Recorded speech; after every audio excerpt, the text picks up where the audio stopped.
what's been your favorite project that you've worked on? The Super Bowl. I end up getting a call from DJ Holiday. He called me. He was like, "Sis, I'm going to do the Super Bowl concert." He was like, you gonna help me? When I did that and I woke up the next morning, it was like, oh, you can do anything. If my research stands correct, it's interesting that you would ask me that, because I've kind of reflected on it, but never really. But now that I am, I'm like, oh, okay.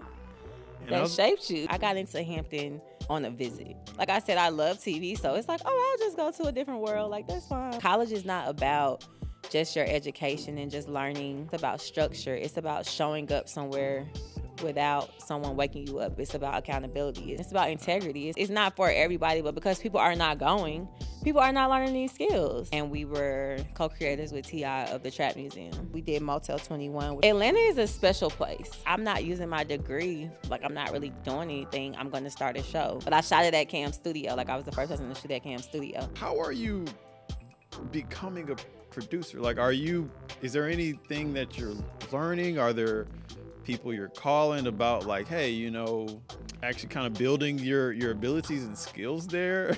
I think that it is a type of character trait for sure. A lot of times this stuff is like in you, like, because a lot of times you can recover from someone making a mistake. You can't recover from someone being disrespectful. Gotcha. Or you can't recover from someone that lacks accountability. Welcome to Connecting the Dots podcast, the #1 podcast for professional development. My name is Adonis Thrax Hill, and I am your host. Today, we welcome a special guest, an Atlanta native, a producer, event curator, brand manager with a specialty in operations. Her portfolio spans entertainment, beauty and lifestyle, education, food and hospitality, corporate, and more. Chief Operating Officer at Camkirk Studios, Shelly Andrews. Wow, that was such an introduction. Did I do good? Did I do well? So good. Thank you. I had to leave some things out to make it work. That was good. I like it. Thank you for joining us today, Thank you for Shelly. having me. I'm honored to be here. Thank you. Before I really get into it, okay, I want to just give you your flowers. Thank you. You are somebody who I've always been able to observe. Sometimes from afar, sometimes closer. We've had some conversations in the past. We have. That really, this is a full circle moment too. So I just want to thank you for modeling the way and all that you've done. Thank you for acknowledging that. That's so sweet. This is nice to me. So I really want to walk through your journey. Okay. How you got to where you're at today. And I really want to start with your upbringing. And is there anything that you could kind of share about when you were growing up as a young girl? What was things like, and how did we end up kind of getting here? Where did it start? Let's see. I'm an Atlanta native, so always been around Black people. Mm-hmm. Always been around good Black people, working Black people. People always got up and went to work around me. So that was always a thing. And what side of town, if I may ask? I went to elementary school actually on the east side. So I went to Rainbow Elementary School. And then my mom actually left the FBI and wanted to pursue education. And she started teaching at Brown Middle School. And so the way Brown was set up was they started with 6th grade, and they did 6th, 7th. Okay. And they did 6th, 7th, 8th. So by the time they were at 8th grade, it was time for me to go to 6th grade. So I went to Brown with her. Okay. And then from there, that's when they had magnet schools, and it was a big thing to compete and get in. And so I wanted to always do broadcast journalism since forever. I've always been a TV fiend. Anyone that knows me knows that TV is my thing. Reality TV, trash TV, all the things. Yeah. It's always been a thing. I used to binge watch Real World and Road Rules and Anna Nicole and the Osbournes and using all of them. Being Bobby Brown, all the TV. I mean, I love TV, just always. 2020, Oprah, Maury, Jenny Jones. I loved TV. Yeah. And so it was always just a thing, even the news, because my grandma didn't have cable. So You watch the news, and then Martin come on, Living Single, New York Undercover. You only could watch what was available, right? Yeah, absolutely. And so I always just loved TV, and so it was just always a thing for me. And my mom definitely always encouraged me to be a part of all kinds of extracurricular activities, Beta Club, 4-H club, the chess club. I don't know how to play chess no more, but the chess club, cheerleading, gymnastics. I've literally done everything. Baton. There was this guy like called Captain DUI. It was like a step team. I did that. Super active. Yeah, I think the only thing I didn't do was like Girl Scouts, and I might have did it like for a minute. And I was like, I don't like this. So always extracurricular. She was always down to pay a little extra for the summer programs or things like that. So it was just a natural thing, even after school programs, or it was just always a thing. And I've always been around people too. I was the only child till I was 9. Okay. So just having to entertain myself was a thing. Dressing up, make believe, playing. So it's interesting that you would ask me that, because I've kind of reflected on it, but never really. But now that I am, I'm like, oh, okay. And that shaped you, because it's really like who you are, you know, as a person, kind of. So it's funny you would say that. So yeah. I was just about to ask you, with, you know, who you are today and everything you just, you know, shared, how much would you say those, you know, being so active, being involved in all these different programs, extracurriculars, I was just about to say, how you think that's kind of shaped your career and just who you are today? I think it's had a very major impact on that, just from just knowing people. I was just somewhere the other day, and a girl was like, did you used to work at AMC Theater? And I'm like, yeah, I did. And I didn't remember her. She remembered me. Yeah. People remember you. You just meet so many people along the way in these different programs and different environments. And whether it's a good impression or a bad impression, because I've left many of both on people, they remember you. And so I think that it's definitely shaped me as far as even just knowing people and networking and being able to make those connections has definitely been a thing for sure. I've always admired your ability to connect with others, and I feel like anybody I've pretty much met, especially in Atlanta, knows you. Do you have any advice that you could share for anybody who maybe want to kind of improve that muscle when it comes to building connections?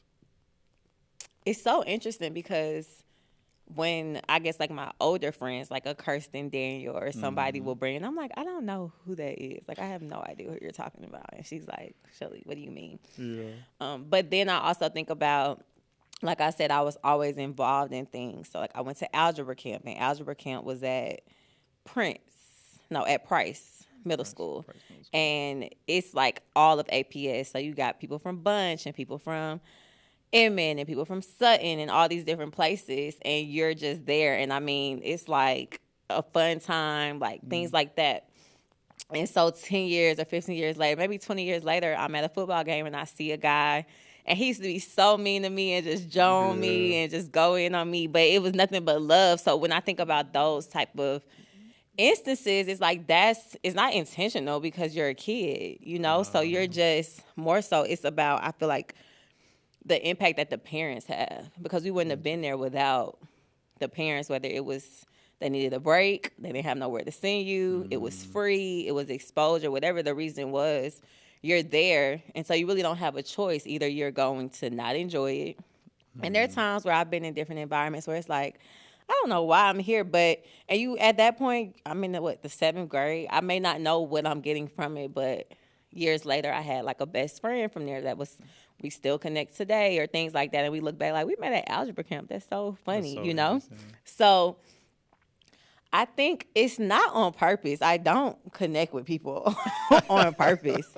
I think that you attract people. I think people are attracted to your energy. I think so. I think that too, but it's only because it's either it's two ways. It's either we started off rocky and there was some type of misunderstanding or some type of learning curve. Yeah. Whether it's me or you, usually you, but you know, or it was just good vibes because I have a lot of stories like that of really good people that I can call on. And if you ask them, well, how did you meet? Oh, Shelly went off on me, or, we did this, it was some bad business, or, but I think that it speaks to the character of the person, because a lot of times you can recover from someone making a mistake. You can recover from someone not really understanding the business. You can recover from someone just not really being maybe refined. You can't recover from someone being disrespectful.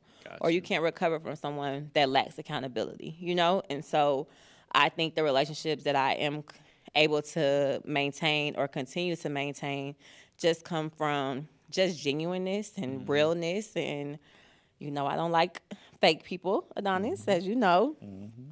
And I'm just kind of a straight shooter. I feel like I'm a straight shooter, and it's one thing I've been working for decades on my tact and the political correct ways that there are to maneuver around the business. But I've been blessed to not have to censor myself and be in those environments, And so I think that if someone did want to just be better at networking, it's not really anything that you can force, honestly. If you're not a people person, you have to find another way around it, because people can feel that too. It's like, oh, I don't, but even with my Cam, he is a people person, but then he's also like, people think he's not, so I think it's just about being you and being around different type of people and studying different type of people to kind of figure out what that skill is. But it's definitely not on purpose that I connect with people. No, it's not on purpose. It's just a natural thing. I don't know why. I think it's just super so cool. Blessed to be so charming. I think it's super cool, and I think it's a great thing to highlight. Be authentic. Yeah. If people isn't really your thing. Yeah. Find a way around it. Right. And I know, as you spoke on your upbringing, you were in a lot of different spaces, programs, and environment. And one of those things along your journey was Hampton. Yes. So why Hampton University? I went to Hampton because Hampton was the first school that I got. I got into Hampton on a visit. On a visit. I was in the 12th grade. I went to Hampton with my homeboy. Shout out to Malik Leapart. We went for a leadership. Oh, cool. Like the leadership. They had like a college visit. You could come for the weekend, but you could apply. And we went up there. It was cool. And you go like to the student center. And they tell you right then and there if you got into the school. Wow. And they were like, oh, you got in. I'm like, oh. All right, I'm going to just go here then, because everyone's stressing out. I went to Grady, so that was a mixed school, so you can imagine just the white demographic and the pressures that we all now understand of what their parents are putting on them and these Ivy League schools. And I had some homegirls that wanted to go to Ivy League, and they were just stressed and SAT. And I'm like, I'm not doing that. Like, that's totally not my vibe. I am so chill on this. So I think I wanted to go there. I think on my list was Hampton.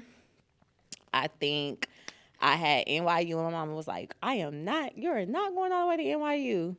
And then I wanted to go to the University of Miami, and she was like, I am not giving you the fee for that. You are not going to Miami for, like, no, not even. Like, you are already wild here. You are not going to Miami. Like, no, you are not going to Miami. And so, like I said, I love TV. So it's like, oh, I'll just go to a different world. Like, that's fine. Like, that's how you're feeling. Yeah. I got in, and I got in November of 2007. November 2007. I was like, oh, I'm just gonna coast for this semester, and then I'm good. And how did that experience at Hampton shaped who we know today? This producer, brand manager, operations. How did the Hampton experience kind of play a role into who we know? I was totally disconnected at Hampton. Really? Totally disconnected. There was Air Train U. I came home every chance that I got. I probably went to more AUC homecomings then. I know I've missed the homecoming to come back home. Yeah. All of my older friends though, so all my friends that were seniors at Grady when I was a freshman, a lot of them went to Hampton. And so when I got there, they were graduating. Yep. And so I spent a lot of time with them there. So that was fun. My best friend went to Howard, so I would go up there a lot. And then I found like my anti-Hampton crew at Hampton. And so we would just do things and just not, be super involved. But again, because like you said, connecting with people and stuff, it was always, it's still, even now, all the people I know from Hampton, it's like, I know them off of some, like, they'll be like, oh, you hated that. You hated it there. Like, you did not like that school. Or I just connected with, like, a lot of people from Cali. Mm-hmm. I connected with a lot of just different type of people. But as far as, like, the actual school, I think I was in, like, Women's Caucus. I don't know why I joined Women's Caucus. Yeah. I think I just joined it. Try something out. Yeah, I don't know why I joined Women's Caucus. And it was cool, but it was still just, to me, again, Atlanta is a special place, right? Yep. And just the culture, the things that are birthed here, especially back during that time, we were in it, And so I felt like Hampton at that time, and college probably is just like this, period, just a place where people either can go and reinvent themselves, or you go and reinvent yourself, or if you didn't have the opportunity to be who you wanted to be or aspired to be in high school, you go create that in college. But there's a lack of genuineness in it because that's just not who you are, right? And so I found that to be just what it was. But I also think that Hampton has, they have the whole Hampton Howard, and then there's this whole thing with HBCUs, and just like, it was just interesting to me, like, just the way people dressed, and it's 7 a.m. and you're walking across this campus with your book bag on, but you got on 6 inches. Like, it was just it's like, no, that's not really, like, that's cool, but that's not really my vibe, And so it was interesting to see it, and interesting to see people conform to it. Interesting to see people get active, and a lot of friends like that were getting to cheerleading and like that. I thought it was cool, but it wasn't doing it for me. And I don't know if it's because I'm also a city girl. It's in a very small, I think the tallest building was owned by the president. It was like something on the campus. Like, it's a very small town. So it doesn't even have that appeal. So it was just more so like, I tried to transfer. My mama was like, girl, these credits ain't going nowhere. Like, you can't even, like, we're not doing that. Like, you did a lot. Like, please. So I just kind of just toughed it up to doing my time. I was going to say, you finished? Yeah, I finished doing my time and making the most of it. And again, like I said, people have so much pride, no matter what. Whenever I said I went to Hampton, it was like, oh, you were? I'm like, all right, I'll stay here. Like, people like it, so I love it, But I do have, as I got older and tried to maneuver and kind of saw a lot of people thrive, I did feel like I didn't take as much advantage of my experience there, knowing what HBCU is, knowing just what a college network is. Even at one point, seeing people get married and couple, and I'm like, dang. This where these people meet and they husbands. Like, what? Like, I was just missing the mark on everything. I was missing the mark on this. I was missing the mark on everything. Yeah, I feel you. And so there was a moment I was like, I was just not checked in. I was just not checked in. And so I'm not going to say regret, but it's just reflective moments of that. Like, you were so anti and so just not trying to really see and give it a fair chance. That there are some things that I was like, okay, did I miss out? Possibly, but of course, everything happens for a reason because of God. I kind of want to move forward to, what happened next. I'm very eager to get into, those initial moments of stepping into production and brand management. Like, how did we get there? What were those early moments? That's so funny. Again, it's so funny how life works. Like I said, my homeboy Malik went to Hampton. He was from high school. Olu, who's like a huge superstar now, he went to Hampton, and him and Ian, Earth Gang. But Olu I knew since the 6th grade. So he's my oldest friend. And so Olu went to Brown. He ended up going to Mays, and then he went to Hampton. He was like an architect major, so I never really saw him. He was always like locked in, and he was there on scholarship, so he just was locked in. Yeah. Ian went there. Jid went there. I'm trying to think. Yeah, so I say all that to say, when we got back to Atlanta, they were like fully doing the music thing. Yeah. And I ended up getting a job at the Yellow Pages. It's called YP now, Yellow Pages. And I think I was making like $22 an hour, which was good back then. Cubicle job, corporate job. So everyone's very happy with my life right now, what I'm doing. Everyone's proud of me. And I think that the first initial thing that happened is that I took Earth Gang to meet Chilio. Like, we were pressed to meet Chilio. Gotcha. I don't know how we found Chilio, but I found Chilio. And let the people know who Chilio is. Chilio is a legend, but back then he was really heavily doing the Chilio brand and like the t-shirts and this photographer, and just like somebody, like, you had to go through him a little bit to kind of even get that stamp on the indie market. And so I got us a meeting with Chilio, and we went in there and we showed Chilio the stuff, and I'm like leading the meeting, and he like was the music and everything? Or? No, it was like a little bit of music. They had like their apparel. They were very early on. This is like very early on Earth Gang. And he was like, cool, like, this is cool, whatever. But I'm always a person that's like, okay, what else you got going on? And so I started talking to him just on the side, like, what you got going on, Chili? So we just developed our own relationship.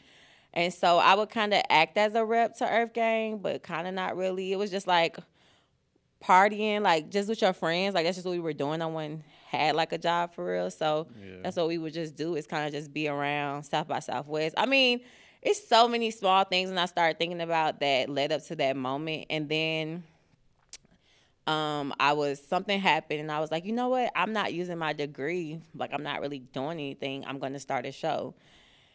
And I was in the studio with Earth Gang again. I think Jid, and I was showing it to Jid, and he was like, oh, you should meet my friend. You were showing him what? I was showing him like my notebook of like everything I had written out about my show and what I wanted to do, and I just needed to find somebody like that could do it. And he was like, "Oh, you should meet my friend." And I look on the couch, and it's like a guy. He has like a hood on. And it was Phil the God. Gotcha. And I don't even know if Phil is still doing what he was doing, but Phil was popping. Like, Phil, he had a company called Running Gun. He was shooting all the dope videos. He was shooting all the artists. He was so fire. Very low-key, very chill. He was like, oh, you need to meet my homeboy Phil. I pulled my notebook out to Phil, and Phil was like, oh, this is dope. I'm going to do it. Like, we'll do it. Cool. And from there, that was it. Like, I booked the space. I was using all my money from the Yellow Pages, and I was, like, filling out a season. So I think the first season, I had Sky on there. I think I had Sully. I might have had Rachel Jackson. Wow. I had so cool. Goodness, I had my friend Amber, who's like a big time like workout person now. Her husband, I Am Still Fit. I had Spillage Village on there, of course. That was like the first episode. And then I did a second season, and I had Miriam Mariba, and I had Cam, and I had Keisha Brooks, who does like publishing now in LA. I had Miriam Mariba. I had DJ Birdie Boy Tank. I had Carmen Ellis. It was cool. And then the third season, which was like the final season, I had Viv. She is too. She's like a dope set designer now. I had Chef Mike Bosca, but I shot it at Cam Studio. Like, I was the first person to shoot at Cam Studio.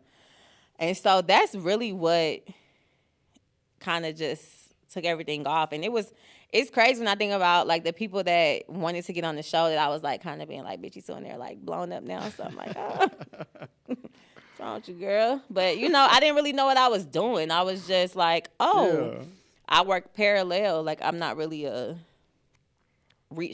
not going to go above. I'm going to see like who's next to me. And so I just worked parallel to interview my friends that I knew were doing dope stuff. I knew they were fire. I knew they had something going on, and it was like, okay, well, I have this platform.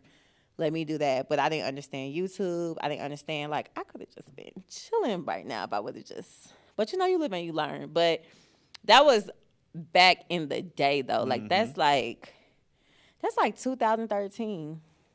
And I was just about to say, interestingly enough, in terms of connecting the dots, it sounds like someone who was your longtime friend and building that community at Hampton, led to this moment being in the studio where you shared your ideas with some people you trust, and out of nowhere, just like, oh, you should talk to this guy. This guy helped you create and bring this thing to life, and you shot that same thing at Cam Kirk Studios, which is something you've been instrumental in helping build out. Right. So I think it's kind of funny how all No, those it definitely dots did. connect. Yeah, it connected it for sure. It definitely connected it for sure. And during that time, I still thought I wanted to be heavily in the music industry. So I ended up becoming the personal assistant to the Dream. Mm-hmm. And it wasn't a long time. I would say maybe like 9 months. A very interesting experience. Mm-hmm. I feel like if I was younger during that time, and if I wasn't as sure of myself, I probably could have done it a little bit longer. I probably could have thrived at it a little bit better. Mm-hmm. But I think I was like 25. So, at 25, you kind of, or hopefully feel like you know what you're doing or kind of like who you are. Mm-hmm. And I just saw it as, this is a job that if you want a family, this is not that job. Like, you're not really supposed to talk to anybody for real. Like, it's not like I'm going to meet my husband in the studio and like, that's not what this is. So that was a very interesting, I will say that job taught me that no is not an answer. I could not tell him no. Like, it didn't matter how ridiculous the ask, how crazy, like, but no was like the very, very, very last thing that you would want to go back and say. And so problem solving became, or just pivoting or things like that. And a lot of times he would definitely challenge me with things that he knew the answer was no to anyway. But it's like, let me just see what she gonna come up with and say. And so when I think back on it, as crazy as a job as I felt like it was, and was like, oh my God, I can't believe this is what I've done and things that I've experienced. It was like, it really taught me that no is like the last thing. No is the very last thing when someone is asking you to do something or you have an idea. No is kind of frowned upon around me. Like, that's not really an option. And it's like, no, but no, we can't do that, but we can do this. Not just like, it's never just like no. Sounds like a key lesson that was kind No, it was, very, and it took a minute for me to realize what the lesson from that experience was. But that was definitely a key that I contribute for sure to that job, for sure. Absolutely. So I want to keep moving here, and I want to get into where, well, not even get into, because technically it started when you did your show of like, getting into producing. Right. Was that kind of like the first real project, and kind of want to understand what like the next milestone was? That's the first real of like my thing. I understand a little bit about, like, I've edited plenty of episodes. I understand how to edit. I understand sound. I understand logistically scheduling. I understand budgeting. I understand all of that. But I would say that, and then in between that, okay, so in between, and it's like, it just floods me with like, oh, you were so many things. So between my job of the last season of the Ill Group, which was during my job with The Dream, and then the big point when I was like, oh, I can do this. I worked for the Spice Group, and we were literally like the co-creators with T.I. of the Trap Museum. So Sky, Antoinette McCullen, Doug, shout out to Grand Hustle Doug. Like, I done slept in the Trap Museum. Like, I done grinded out in the Trap Museum, that first phase. And it's just always interesting being a part of those type of things, because people don't know. They don't know what something's going to be. The Trap Museum is on the National Geographic cultural phenomenon list as like a top tourist space, And it's so interesting and so inspiring for people just to have ideas and trust their ideas and have the capital and have the resources to just continue to execute them, you know? Mm-hmm. And so being a part of that, it was pivotal because, again, like I said, with connections, Doug, I can call Doug right now, and I just saw Doug, and it's love, and we always laugh about it, and he'd be like, look at you, look at you, look at my little shot, look at my little sis just doing it. And it's so crazy being a part of those type of things because you never know what you're being a part of. We did Motel 21, which was a super dope concept for 21 Savage's album. What is it? This is then, or like I forgot what it was. I Am Greater Than. Yes. And so that was again with Sky and Antoinette and Debbie Snacks. It was crazy. We just gutted out like literally a trap motel on the east side. Gutted it out for, I want to say we did that in 30 days. It's just crazy what ideas people have, and to see that being so monumental then, and now to do something like that would kind of be like, oh, that was interesting, cool. interesting. You know, like, yeah. oh, that was cool. That was straight. But like back then it was like, oh wow. But when you're in it, you don't really, you see the result, you know the result is dope. People show up, people show out. But in the time of a social media now, that would have been something totally different than it was then. Absolutely. Like, you know, of course we got the PR and things like that, but it's still just, it was like, okay, well, what are we doing next? Like, what's next? Yeah. Versus a TikTok or content, you know, like that type of energy going into it, you know? So did that, and I was substitute teaching during that time. So I was still being a substitute teacher at College Park Elementary. Wow. And I was literally working, having to be to work at like 7:30, getting off at 2, going to do the Motel 21, waking up and just doing it over and over and over and over again. Going from substitute teaching to building out Motel 21 off Glenwood, I believe. Yes. Trap Motel. Yes. Consistently. You're literally going from different worlds. Yes. Every day. For every day. Wow. And I end up getting a call from DJ Holiday. Shout out to Holiday. I always give my praise to Holiday. And he called me. He was like, sis, the Super Bowl is coming. And I talked to JD. And we're gonna, I'm gonna do the Super Bowl. Like, I'm gonna do the Super Bowl concert. And I'm like, oh, okay, that's cool. Like, he was like, you gonna help me? And I'm like, sure, Holiday, like, sure. And I'm like, what do you need?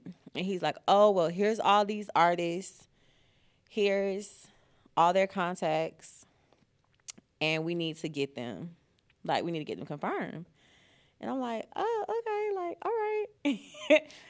And that was that. He was like, I want to have this. He went to Southwest Cab. I want to have a Southwest Cab band there. I got the dancers. We need to schedule the practice. And yeah, that's what we're going to do. Wow. And I was like, okay, that's what we're going to do. So once I did that, because imagine we're dealing with, that's like at the height of like the Thug and Lucci, like height of that. And he wants both of them on the bill. They definitely can't cross paths. That's the whole thing. And then you have, I mean, it was scrappy. You had Light Skin Keisha. You had Crime Mob. You had Rich Homie Quan. You had all of these people, all these different people, and then you're basically asking for a favor. You don't really have, it's with the Super Bowl, so it's so many different channels. When did the Super Bowl come here? That's 2018. Is that 2018? I think the Super Bowl came in 2018. Yeah. I think it's 2018. Okay. So it's lit. Yeah, that's all. Yeah, no, it's lit. No, it's lit. It's definitely pre-COVID. Definitely, it's lit. It's Super Bowl in the city. It's at Centennial Park.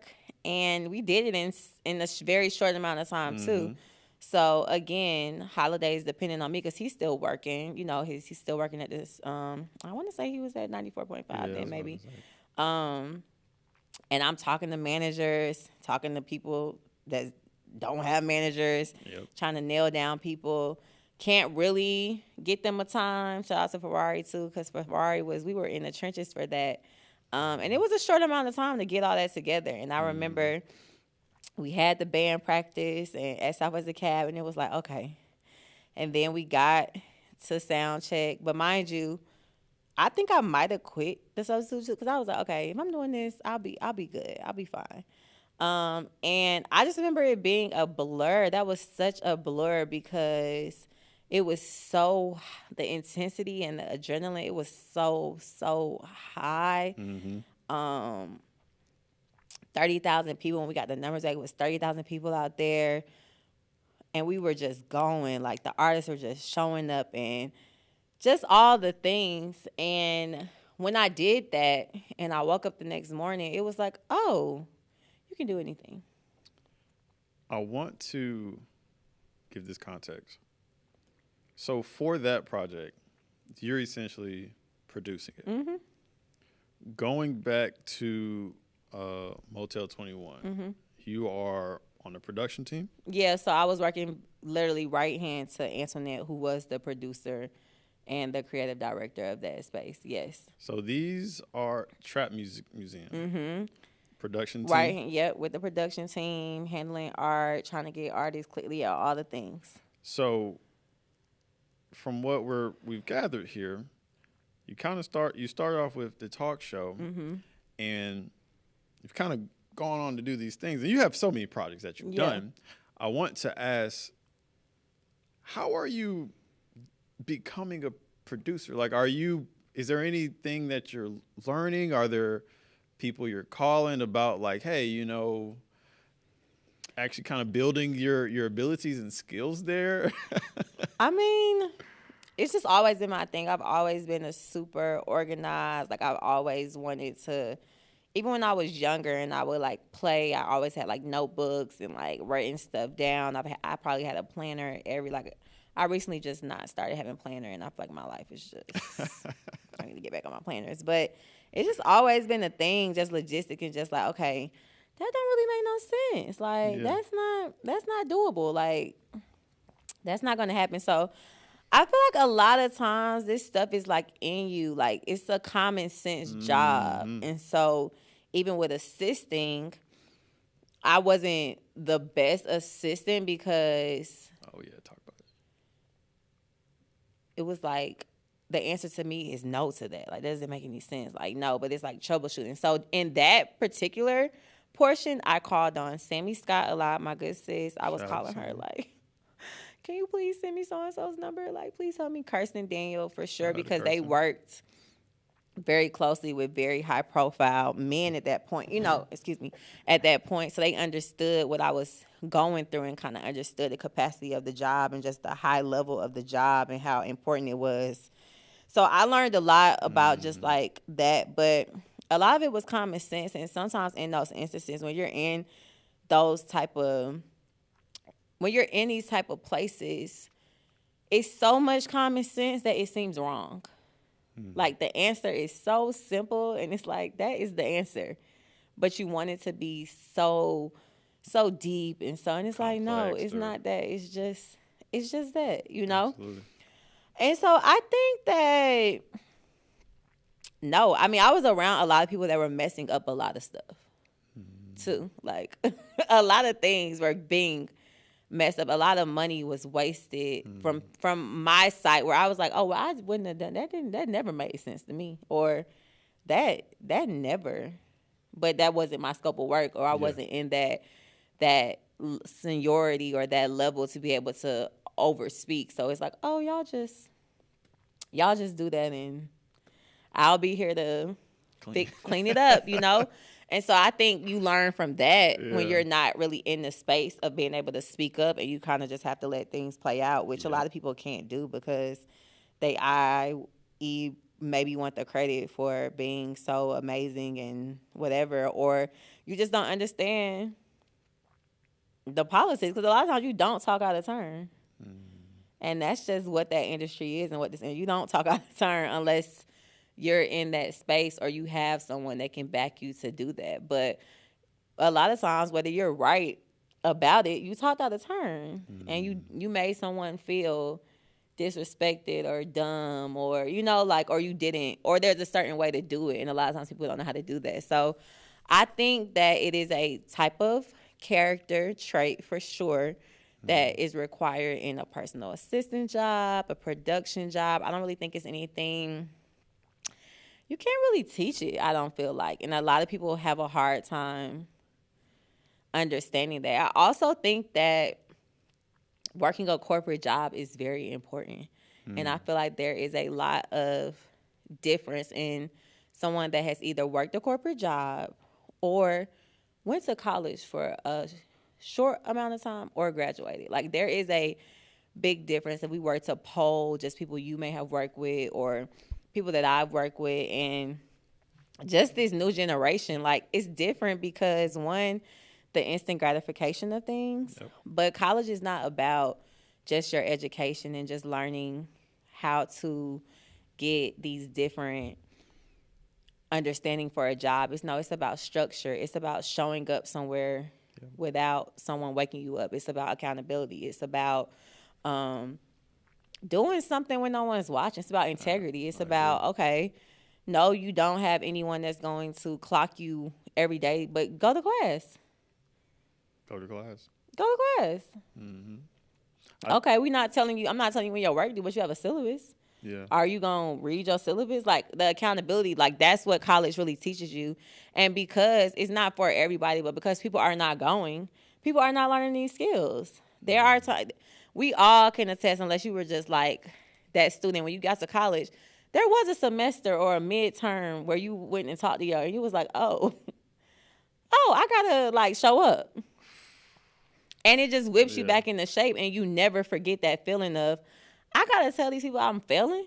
I never failed a day in my life. I got to call my mama and tell her, yeah, girl, them grades you about to get, they're going to be straight at the end.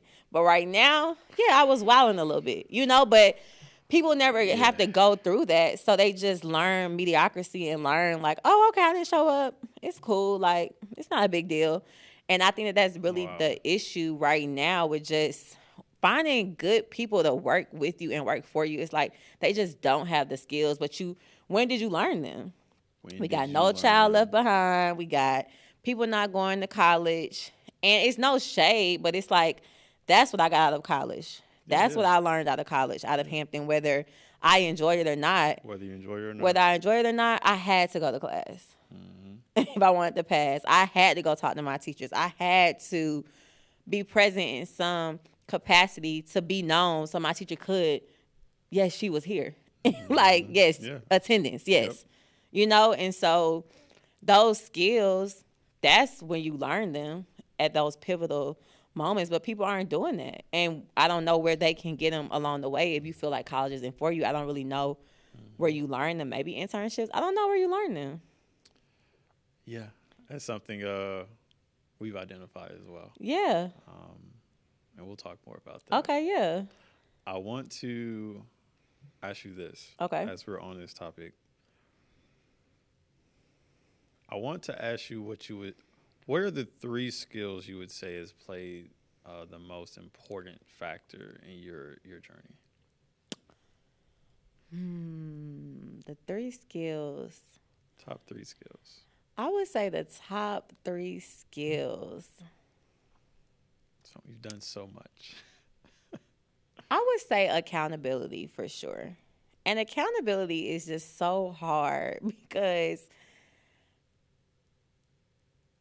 sometimes you didn't do anything, but you have to be accountable for what you didn't do or what you didn't say or what you could have done better. And accountability is just, even if you weren't wrong in any situation, it's like, oh, okay, but what could I have done, you know? And that helps you for the next time versus it being an ego thing and being something where you feel some type of way. It's like, it's really for the next time.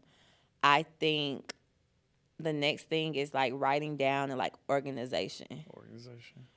Organization is like key for me. Like, I was talking to him about something and I was like, okay, well, so And he was like, oh, you want to get into like the logistics? I'm like, yeah, I would love to get into the logistics of how we're going to do this, because people have plenty of ideas. But for me, it's like, okay, well, once you write it out, you realize like that idea doesn't really make that much sense, or it has a lot of holes in it, or it has a lot of gaps, or you have 4 more things that you need to do before you can even get to this idea, Even when we talk about the ill group, like I was able to save money because I was shooting all day long, but I was able to shoot all day long because I have mapped out from like the end of the day to the beginning of the day, and when people need to show up, kind of like what what you do and how intense it can be. But that's the only way it can make sense, to make sure like, okay, that makes more sense than trying to book people every weekend. I'm having to pay for the location every time. I'm having the people are canceling.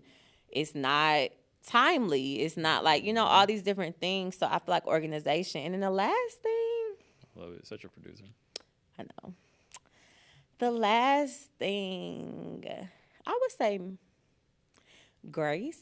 Common sense is like, I just feel like just anyway, like please have common sense. But I feel like grace. I feel like because of grace, you can forgive yourself and you can move on. Without grace, and I mean, I still battle with it a lot of just like, dang, I wish I wouldn't have said that. I wish I wouldn't have done that. I wish I would have handled it differently, or, those type of things. But I feel like grace is kind of like the forgiveness portion of the accountability. It's like you're accountable for what you did, what you didn't do, or what you did wrong. And then the grace allows you to just move forward and not dwell on it and not be able to do anything else. Like you said, we worked a lot together. And in some of those moments, like I still kind of be looking back like, it probably wasn't my most tactful. Like, I was just in my bag or in my feelings. And it's just like another way that I could have handled it. But because I am a professional now and I kind of understand it and it kind of is what it is, I'm able to move on. But if the other party wasn't as the same way or things like that, it could still be weird or, still be those type of things. So I think grace is one of those things too that you kind of have too, because without it, you get stuck in like why something didn't work, and it prevents you from continuing to do better or go do the next thing. Absolutely. I think grace is huge. And, I think it's something I definitely have had to work on myself and still work on to this day. Yeah, for sure. I'm going to keep moving forward here because you've recently stepped into a new role. Yes.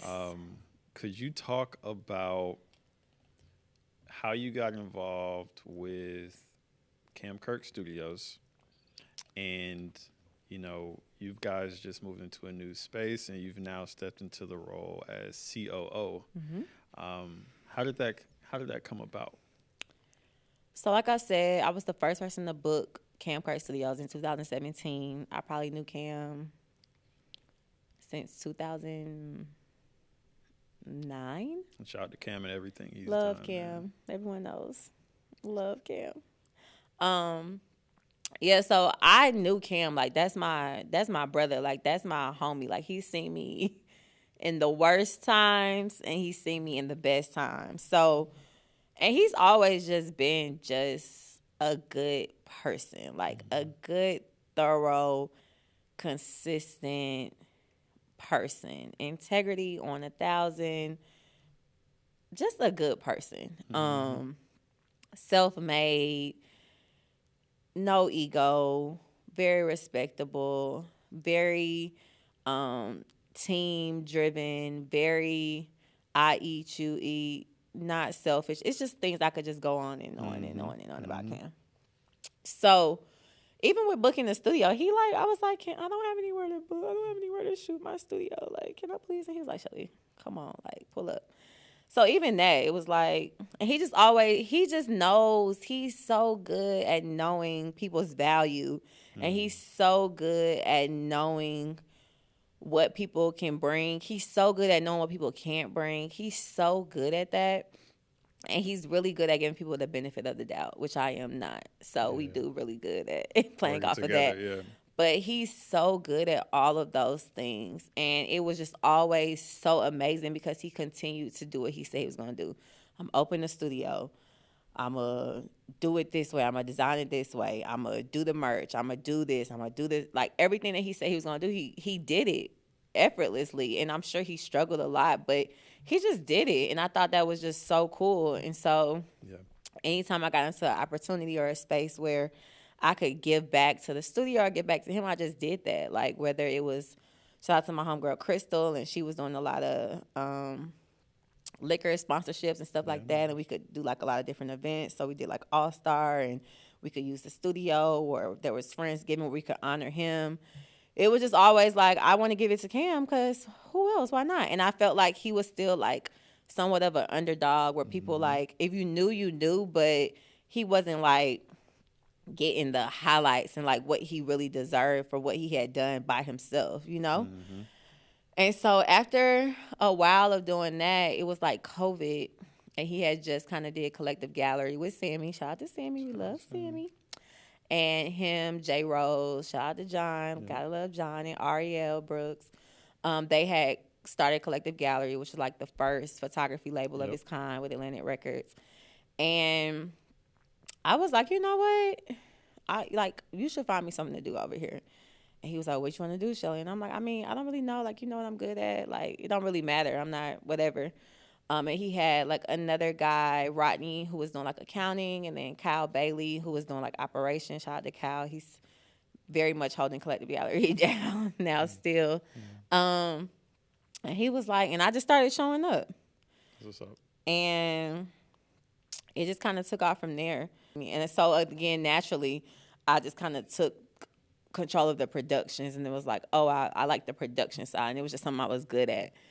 And so maybe like a year after working there, I was like, oh, I think I want to be called head of production. After I had my son, I was like, oh, when I come back, I think I want to be head of production. And Cam is very much like, sure, Shelly. Sure, like, you know, as long as it makes sense, sure. But if you're head of production, you have to do all these things. You have to be head of production. Yeah. And so did that and learned so much. Learned so much. Yeah. So much. And again, he is a graceful leader. And so he is an accountable person. So Cam is never going to be like, oh, they were tripping, or, oh, it's always like, no, like, what could we have done? And it can get so irritating at times because it's like, it's nothing else. I'm like, it's nothing else I could have done. Like, nothing. And he's like, well, you could have. And I'm like, no, I couldn't have done that, because so we do a lot of like back and forth about that. But I've gotten to a point where it's like, I do all I can. So if we do have these problems, it's like, no, I did that. I asked that question. I have it in writing. He's a big, did you get it in writing? Did you get it? That's like his thing. Like, if you don't got it in writing, it don't matter. Like, you have a text, an email, a voice recording. Do you have anything to help you do that? And so after a while, it's just natural for me just to like, what y'all doing? What y'all got going on? And so from Collective Gallery, I started helping like with the studio stuff, because it's like, at this point, it's probably like, it's just guys. And sometimes guys just miss the details a little bit, or just be a lot going on. He had a lot going on. He had a lot going on. Yeah, he had a lot of different things going on. And so I just started stepping up and just helping him, like, how can I help you do this? And just like connecting people just because I knew people. So it was like, oh, I'll just call them and see if they'll do it and stuff like that. And I knew we were moving into the new space. And I was just like, you know, I think that it was like a year in review. And I was like, yeah, I think that I want to like step into the role of like chief of staff and like something like that. And he was like, oh, I would love that, Shelly. I think that's great. So, I mean, it's like, it's never been any pushback either. And he's like, oh, I think that's cool. And it kind of just went like that. I think I changed my email like signature to that, and he was like, okay, like, you know, like, he's just very, like I said, he's very, very encouraging of like climbing the ladder. And he understands the importance of having a team, and he understands that I understand the importance of like, this is mine too. You know, like, although it's Cam Kirk and Cam Kirk Studios and all this, like, I have pride in being able to say that I helped this grow. And a lot of people don't like that either. A lot of people want their own things. They want their name. They want the accolades. They want those things. And that's just not really me, because it's like, it doesn't matter either. Like, I like helping, like, build something that I see the vision for. And I know that this is like a very successful person. This is a very successful brand. And it's the things that we'll do and the things we've done are just amazing. Like, none other, especially, like I said, for someone self-made like Cam is. So it kind of just happened naturally, but it happened because I showed up and because I believed in not only myself, but I believed in what Cam had going on. And I was willing to learn and willing to adapt and willing to work with others and willing to just try different things. So it just naturally happened. It wasn't something that I was like, oh, when I grow up, I want to be the CEO. But it's like, oh, when I looked up what the tasks are or the roles of a chief operating officer are, I'm like, oh, that's me. So let me go ahead and make it happen, you know? So yeah, that's how I would say that story came.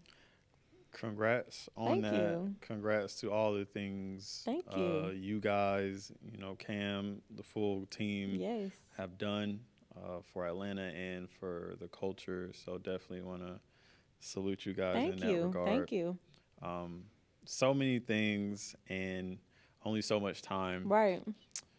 Before we close out here, I want to ask you, what's been your favorite project that you've worked on over your whole career?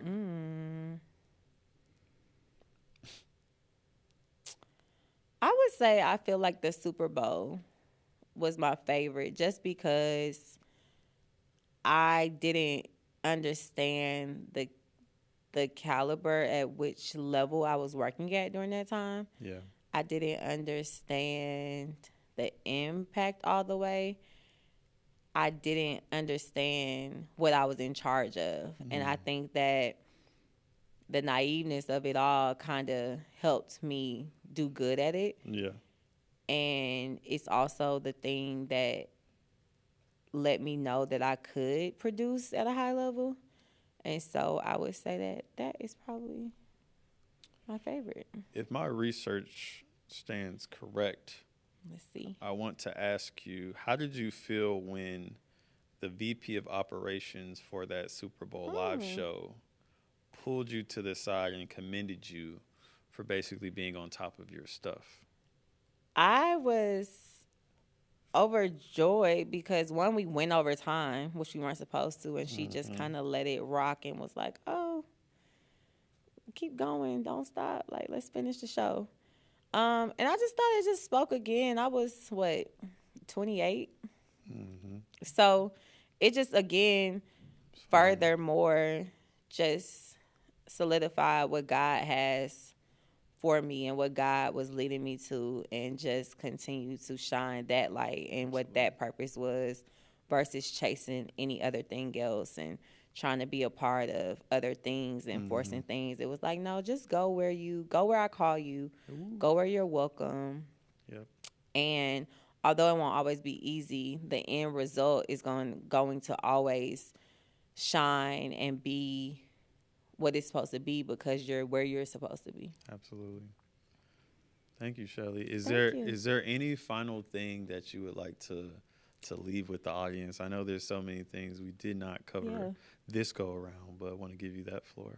I think that my brand, God's Favorite Homegirl, was a big thing for me that I started back in 2012. And as I've gotten older, almost 10 plus years later of it, I really understand what that's about and God's purpose. And especially in this industry and these worlds, having that grounding of that spiritual connection with God and understanding, like I said, the grace. I wouldn't even understand grace without God, and being able to forgive myself for things, and, just staying grounded. So I think that it's important, whatever you're doing, whatever industry you're trying to break into, whatever you're trying to figure out, and all those things, that you be grounded in that, and it will soon reveal itself. Because a lot of times when you think about spiritual or people that you think love God and this, that it requires them to show their purpose through the pulpit or through preaching. But it's like, no, your ministry can be bringing people together or connecting the dots or whatever that can be. And so I think that it's important that a lot of people shy away from that with the consequence, thinking that, oh, he's going to call me on a mission trip or but it's like, no, he may just make the room for you in that particular space that you want to be in, doing the exact thing you want to do. Yeah. But the blessings of it will come in so many different ways that you won't even be able to begin to quantify it. Wow. So that would be my last kind of takeaway is Thank you get for with sharing. the Lord. Thank you for sharing that. Yes, thank you. And thank you for being here. Thank you. And thank you all for tuning in. Again, this is Connecting the Dots, the #1 podcast for professional development. I am Adonis Thrax Hill, and this is brought to you by Level Up Development. See you next time.